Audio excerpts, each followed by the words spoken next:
Joining me now, first-class father, Chad Withrow. Welcome to First Class Fatherhood. Alec, appreciate you having me on, man. Really excited to join you today. Well, pleasure to have you here. Let's start like this. How many kids do you have? How old are they?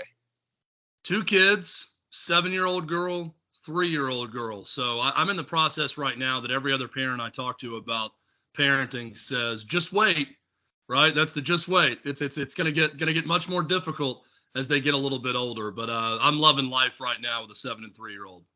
I can tell you this much. My oldest is 16 and my youngest is 8. I can tell you this as far as I know. It only gets better from here, from where you are. And I really, I can't stand so many of the dads give that warning. And I don't know if it's like a rite of passage or it makes them feel like they're going through it or whatever. But that's one of the things I talk about is we got to get dads to start being more ambassadors for fatherhood and encourage the young dads to know that good things are coming. It's not all gloom and doom that's coming your way. So from me, I would say the best is yet to come. So you guys going to try for the boy here, or are you all done with the 2 girls? I think we're all done with the 2 girls. And it's funny because I get asked all the time, do you want a son?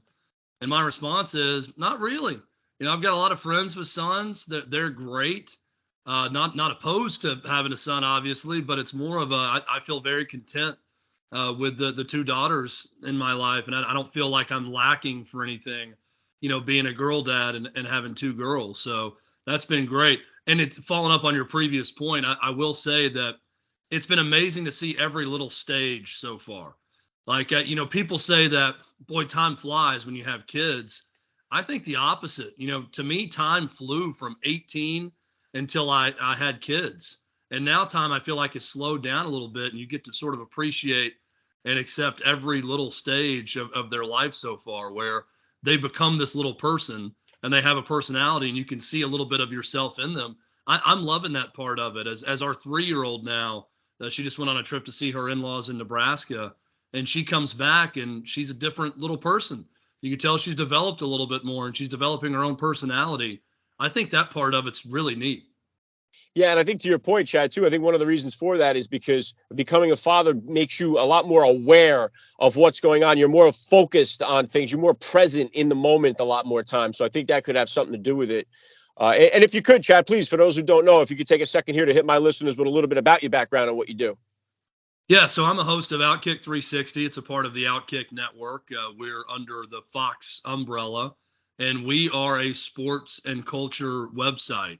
And get into a lot of different things on the site, but specifically my show, we're sort of the sports branch of the Outkick tree. And every day from 3 to 6 Eastern time, my co-host Jonathan Hutton and I, we're talking about all the biggest stories in sports, and sometimes culture and politics and life intersect with sports, and we're not afraid to talk about those issues also. But we are first and foremost a sports show. We're on 8 different radio stations across a radio affiliation. We're online everywhere, on YouTube, on Twitter, on Instagram, on Facebook. You can find us on Outkick.com, on the website. We're on podcast, wherever you get your podcast. You can listen to the show every day. But I'm into year 3 now with Outkick. Before that, I was a longtime sports talk radio host in Nashville, Tennessee. That's still where we're based with Outkick and where we live, but made the jump in early 2021 to do more of a nationally focused show as opposed to local sports talk in the state of Tennessee. So it's been exciting. It's been scary at times, but it's been a lot of fun with Outkick and Outkick 360. Yeah, and as you mentioned there too, Chad, I mean, we talk about sports and politics now seem to have intertwined more than ever. I don't remember ever growing up politics being mingled with sports at all. And I guess it's maybe I would say it started with the kneeling for the flag during the anthem. I think that's kind of what really woke a lot of people up to, like, wait a minute, what's going on here? And that kind of turned the tide a little bit. And then we've seen, of course, with the Black Lives Matter. I know even my son plays Madden football on the whatever it is, on the PlayStation or whatever. And they even have the end racism thing in the end zone. Black Lives Matter flags are in the game. And also, too, obviously, with the COVID-19, the pandemic, that became a thing where you can't play. And there were certain players that stood up. What has that been like for you? And I guess, is that the future here? Are we going to see politics and sports more intertwined than ever before? I don't think you can escape politics a lot of times in life today in America, just the way things are divided and where we are. I think in terms of sports, we've seen time and time again that when you start to put politics into sports, it's also amazing to me what's considered politics now, right? If you honor veterans or honor the military, that is seen as a political stance. That is a right-wing conservative ideal. And I'm thinking, isn't that just an American ideal? I don't know when it's split, maybe around the Vietnam War, but where progressives or liberals or Democrats are on one side of that and Republicans are on the other, and they honor the flag and they, honor veterans. And I just think that's kind of a no-brainer to honor those who serve the country. So I don't see that as a political issue. But when sports are most successful and sports fans are watching sports the most is when politics are completely out of it.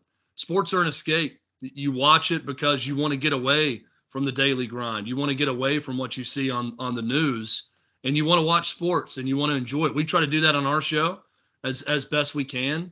But I think sporting events as a whole, they need to get back to that. I think they're starting to a little bit. How different networks cover sports can be colored by their politics as well. And that's part of it. And I think, color and race is a part of it. I think there are a lot of people that I know that have issues with Colin Kaepernick kneeling for the flag that won't speak up and say anything about it because they're afraid of being labeled a racist if they do so. So I think that the fear of being labeled something is a part of it. And that's why a lot of people don't, it's not even a political thing. They just won't speak up and say what they believe because they're afraid of being called a racist by someone, even if that is a fringe minority of people that are crazy and call people names all the time online. They don't care. They don't want to be labeled a racist in any way, so they're afraid to speak up. But I think all of that intertwining with sports, culture, politics, that's a big part of the Outkick brand. But my stance on sports is when I'm watching a game, I want to get away from that, and I want politics to be out of it.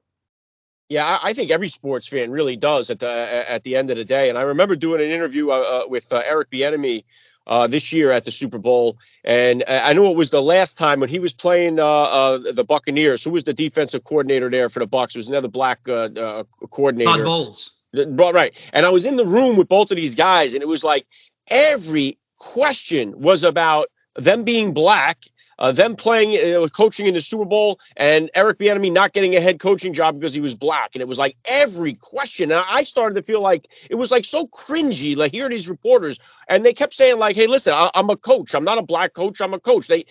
But they wouldn't take that as an answer. They kept trying to force the race issue with these guys, and they weren't having it. And that kind of made the media guys upset that they weren't diving. They wanted like that soundbite where they were like, yes, everybody is racist. It's like that's what they were hoping to get, and they weren't getting it. And it made them more frustrated. And just sitting there, I'm looking to ask questions about them, about being dads and sharing this experience with their kids. And these people are asking these racial questions. Like, who cares? Like, these guys have said enough already. But it seems like the media wants to push that issue. They do, and I think it's twofold with the media. And I say this all the time, and I think this is pretty obvious, but people get upset when I say it. A lot of people who go into media and are members of the media and are journalists, with a capital J or a lowercase j, journalism, they're liberal, they're progressive. They get into it, and they oftentimes go to, colleges that are pretty liberal, and they get into that profession. So that's not a knock on it. That's just a reality to me. So if you are one way politically, that's going to naturally come out in your writing, your speaking, your on-air presence on television when you cover sports. So I think we see a lot of that with people who cover sports oftentimes, that they are very left-wing politically, and you're going to see that come out more and more. The second part of it is, I think, is clicks.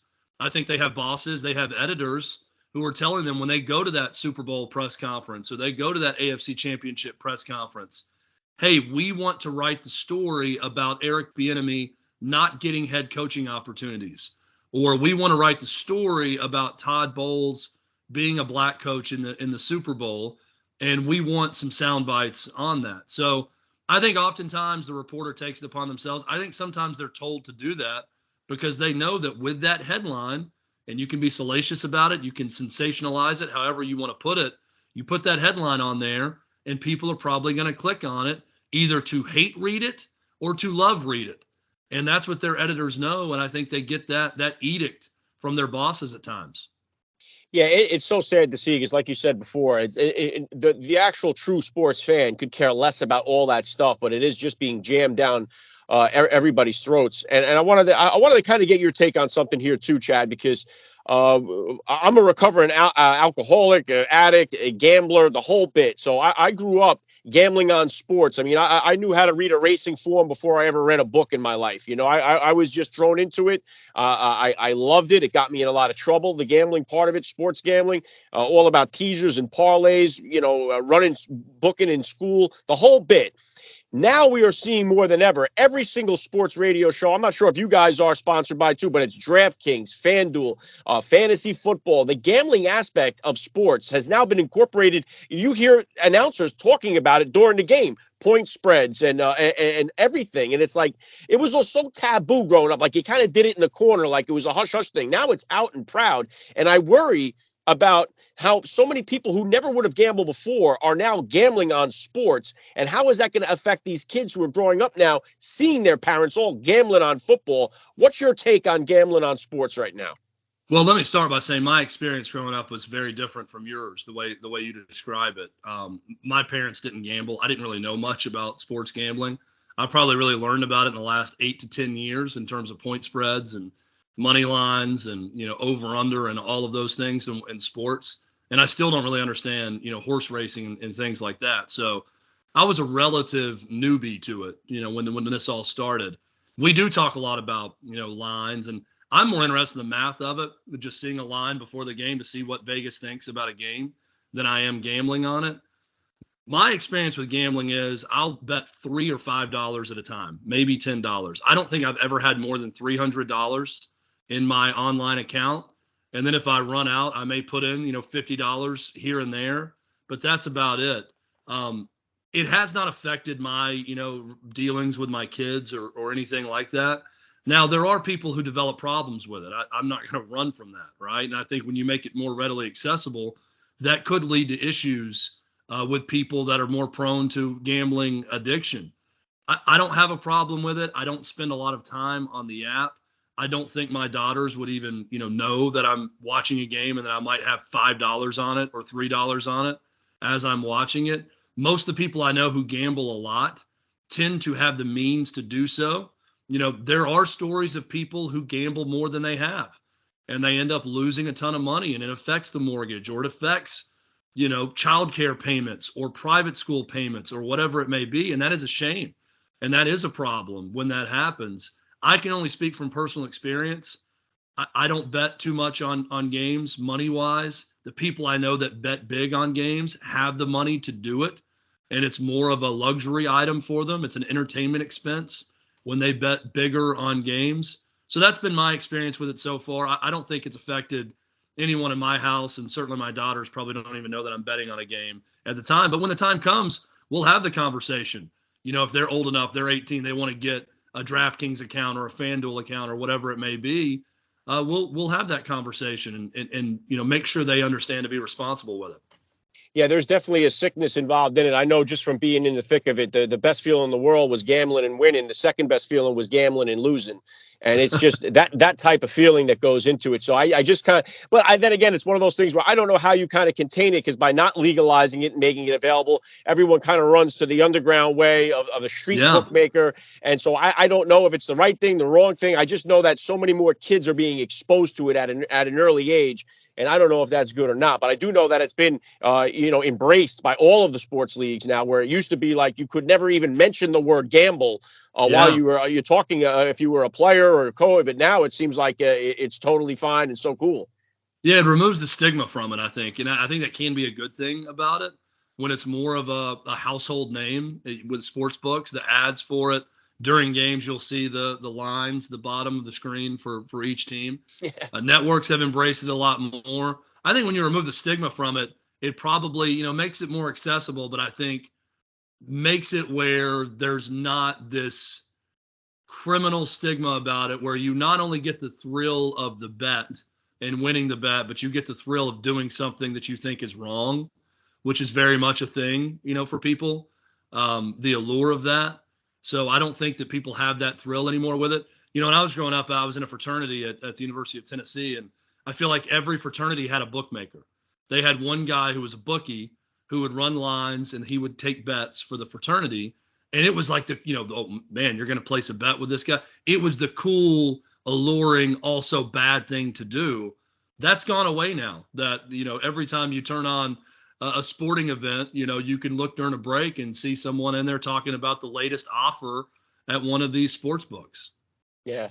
It's incredible. And what else too, Chad, is that what has changed is the sports coverage itself. Growing up, for me, in the New York, New Jersey area, all we had was WFAN. We listened to Mike Francesa, Mike and the Mad Dog. I had Chris Russo here on the podcast too, which was pretty cool because I kind of grew up listening to him and Mike, on the radio. But that's really all we had access to. Now it's so specific and specialized. If you're into a certain team or you're into a certain sport, there's podcasts, there's radio shows, there's so many more options right now. You've been doing this for a long time, radio, now this. What's been the biggest change for you in sports coverage since you began to where we are now? Boy, it's been a huge change. So I started in 2004, and in 2004, when I came out of college, and I started working at a sports talk radio station. But if you wanted to get into media, it was in sports media, sports talk radio. It was a local TV affiliate. We're going to go cover high school games and, take a camera around on your own and cover the local college basketball teams and all of that. Or it was newspaper. Right? Websites were starting to become a bigger thing where you could go write online. But for the most part, you were going to go cover a sports team or cover an area for a local newspaper. And now that has ballooned to podcast and videocast and everything else out there. It has saturated the market. Anything you want to hear about, there's probably 10 to 20 options at least for that. If you wanted to hear about Seton Hall basketball, as an example, I bet you could go find 5 to 10 shows specifically about Seton Hall basketball. That's new. We talk about everything across the country, but we're one of, hundreds of shows that do just that. So we've been able to separate ourselves with the help of Outkick and the Fox brand with what we do, but it's just so different. I tell college kids may come to me and say, what's your advice for breaking into sports media? And I tell them, well, the way I broke into it was so traditional then, and now everything is so non-traditional. I'm probably not the best person to ask, but my advice is always be able to do everything and be everywhere at once. And what I mean by that is if you can write, if you're good on camera, if you're good on mic, if you can do all of these things well, there's going to be a place for you, and make sure it's everywhere. That was a big thing about going to Outkick was it was the chance to be everywhere. We're on every type of social media platform. We're on digital on the website. We're also on radio. We didn't want to give up radio. That's a very old school thing, but much like you listening to WFAN growing up, I grew up listening to sports talk radio with my dad. I worked for the sports talk station and the sports talk host that my dad listened to growing up. And it was a thrill to be able to work in that business. And people still value sports talk radio and they want to be a part of it. It's a very personal medium. So we didn't want to ditch that. We wanted that to be a part of what we're doing. And so that's why we continue to do it. But be as many places as possible, right? That's what you got to do in media today because there are so many options. I'll tell you, the opportunity has never been greater. I mean, I'm a testimony for that. I'm a railroad mechanic, and I've been able to just talk to all these amazing people so far from my bedroom closet here. So if I could do it, certainly anybody can do it. So the possibilities have never been greater. And I wanted to talk to you now about a contentious issue here, which is constantly in the sports news, is when we have transgender women who are essentially men competing in women's sports. I know we've seen that, especially which came to light with the swimming at UPenn, where you had a guy swimming on the women's team and made everybody uncomfortable. It's unbelievable to me that we're even having these conversations. But what is your take here on trans women competing against real women in sports? Well, it's ridiculous. And it's obviously ridiculous. It's one of these issues that I know that it's ridiculous because I'm having a hard time even finding people arguing for it now. The argument against when we say things like it's ridiculous is just, well, there's not a lot of incidents of this happening. So shut up about it already. Stop talking about it. It's not a big issue. Well, I know then that everyone on the other side even agrees with this, right? It's just stop talking about it because it's not in line with our talking points and it's not that big of an issue. But it's obviously unfair. It's obviously not right. And I think we're in this place right now where everything and every effort's being done to adjudicate the past. So anything that has been a certain way for years and years and generations, we need to expunge, and we need to look under with a microscope and see if that's right and change it. There are many things over time that should have changed and have changed, because that's how society progresses, right? And that's a good thing in a lot of ways, right? I think our country as a whole right now is a lot less racist than it was a generation ago, or 2 generations ago, or 3 generations ago. That's a very good thing. But in terms of separate bathrooms for boys and girls and men and women, and men competing in sports against each other and women competing in sports against each other, this is not some just old-timey thing that needs to be examined. It's what's supposed to happen. Men and women are different physically. It is a health and safety concern when you start having men compete, biological men compete against women in certain sports. Now, in swimming with Leah Thomas that you mentioned at Penn, that's not a safety concern because it's not a physical sport. They're in different lanes. Leah Thomas isn't going to physically hurt someone. It's just totally unfair that Leah Thomas, who was a below average swimmer on the men's side, can now be transgender and go dominate women's swimming. I mean, you say that to anyone with a brain and they're going to say, well, that doesn't make any sense. And it doesn't make any sense. So it's something we got to be vigilant about. It's something I'll talk to my daughters about at some point. If we run into a situation where, we had Marcellus Wiley on the show, the former ESPN host, who said this happened to one of his daughters and talked about it and said, it's not going to happen. You're not going to play against a biological male, and didn't allow her to play. So if this continues to be a thing, it will be a conversation I have to have with my daughters. And my stance on it is it's not going to happen. She's not going to play in a league that allows that. And I think most parents probably feel the same way.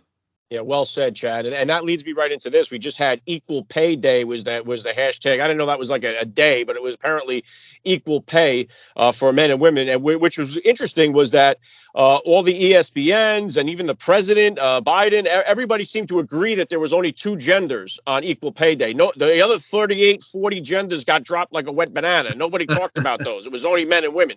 But we see this, and one of the equality things comes with how athletes are being paid, men's athletes against women's athletes. And for me, it seems like a common sense answer. You're in the sports business of covering this stuff. Is there any interest in women's sports to anywhere near the capacity as the men's sports? And if so, which sports is it? Well, it's supply and demand, and it's basic economics. So women's tennis is a good example. Women's tennis stars are some of the highest paid female athletes in the world. Well, there is a lot of interest in women's tennis. There's not a huge difference in the top women's matches and the top men's matches in terms of interest. Men's tennis is bigger, but women's tennis is very good and very popular. The WNBA next to the NBA or next to men's college basketball is not popular, and it loses money, right? And it's not going to make as much revenue, so they're not going to have as much revenue to share with salaries in the WNBA. That's not a statement saying that WNBA athletes work any less than NBA players, or that it's necessarily right or fair. It's a free market economy. That's what happens, right? If my business doesn't make as much money, then I don't have as much money to pay my employees. That's basic dollars and cents, and that's what happens in women's sports. And I think that's where the economy of it is put aside and said, well, it's just not fair. Well, what's not fair? That you don't have the same television ratings, that your leagues aren't making the same amount of money. I mean, let's get to the root of why that is, and then we can talk about it instead of just going to the next step is, well, I don't care how much money it makes. I want the leagues to lose more money now because we should make the same as the men, even if the NFL and NBA and Major League Baseball, their revenues are such that they can afford to pay the athletes a lot more money. So I just think a lot of times we're missing the point of the economy of it. And why it is that in sports, at least, you get different pay for men's and women's sports, because men's sports generate a lot more eyeballs, a lot more ad revenue, and they generate more revenue in general, so they can distribute that revenue in large sums back to their players. it just seems like another common sense conversation that people get bent out of shape about. It's just about bringing value to the marketplace and being rewarded for it. I could say, well, how come I don't get as much revenue as Megyn Kelly, for instance, right? She's a podcaster now. I'm a podcaster. Why is she making it? Oh, well, wait a minute. She has 30 times the listenership than I do. Well, that starts to make more sense when we look at it from that perspective. And nobody on Equal Pay Day was arguing, hey, how come female strippers are making a lot more money than male strippers? Like, it seems like we avoid all that conversation, but it just seems like you said back at the top. Here's a good way, Alec, by the way, that I would avoid all of this. If I owned a professional sports team, my stance would be simple. We support nothing. There's not a single awareness month that we'll acknowledge. There's not one thing that we'll lean into. Our social media feed will be dedicated to the team that I own and selling tickets and promotions that we're doing for our fans and for our players and for our team. And that way we'll never have to apologize for anything because we support nothing. We'll give charitable contributions to groups that we want to give charitable contributions to. It won't be publicized, but we'll give our money away that way. And then we just support the team. Our charity would be ourselves, the professional sports team. And I would never have to apologize for a single thing because I acknowledge no awareness month. That would be my simple stance if I owned a pro sports team. Yeah, I like your style, Chad. All right, you got the Outkick 360 going right now. What's coming up next for you? You got anything any projects in the works coming up this year? No, we're doing a lot of work with Outkick 360 right now in terms of what's next. Now that we've left football season, we're going into March Madness, so it's really transitional from the time of the sports year that we're in, the sports calendar, and what we're doing. There's gonna be a lot of NFL draft coverage coming up with Outkick 360 and Outkick, and I would just say stand by. There's been a lot of moves made with Outkick, and there could be some other additions coming soon. We recently hired Kurt Schilling, a former great Major League Baseball pitcher with the Red Sox and Phillies and Diamondbacks and others. He's a part of the Outkick network. So Outkick continues to grow. Outkick 360 continues to grow with myself and Jonathan Hutton. It's been a lot of fun, and hopefully we'll all continue to grow together. Awesome stuff. Yeah, I'll drop a link in the description of this podcast episode so my listeners can get over there and check you guys out. Last thing I want to hit you with here, Chad, I love to ask all the dads that get on the podcast, what kind of advice do you have for that new dad or for that about-to-be father who's out there listening?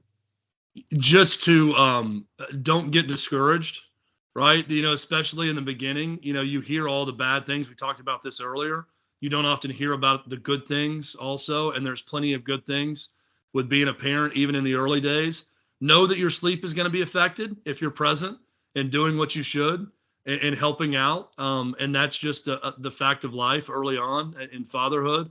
And I would also say that be present in every stage of life with your kid. Don't be looking back at what's happened already and yearning for that. And don't be just desperate to get to the next thing. Be present in that time of life with your child.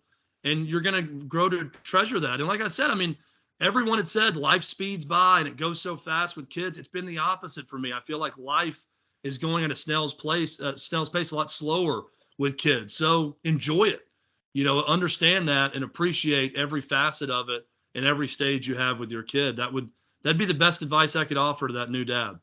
Yeah, well said. I'll tell you what, time flew by on this interview. Enjoyed the conversation so much. I love the advice. Chad Withrow, you're a first-class father all the way, and thank you so much for giving me a few minutes of your time here on First Class Fatherhood. This has been great. Thank you so much for having me on the podcast.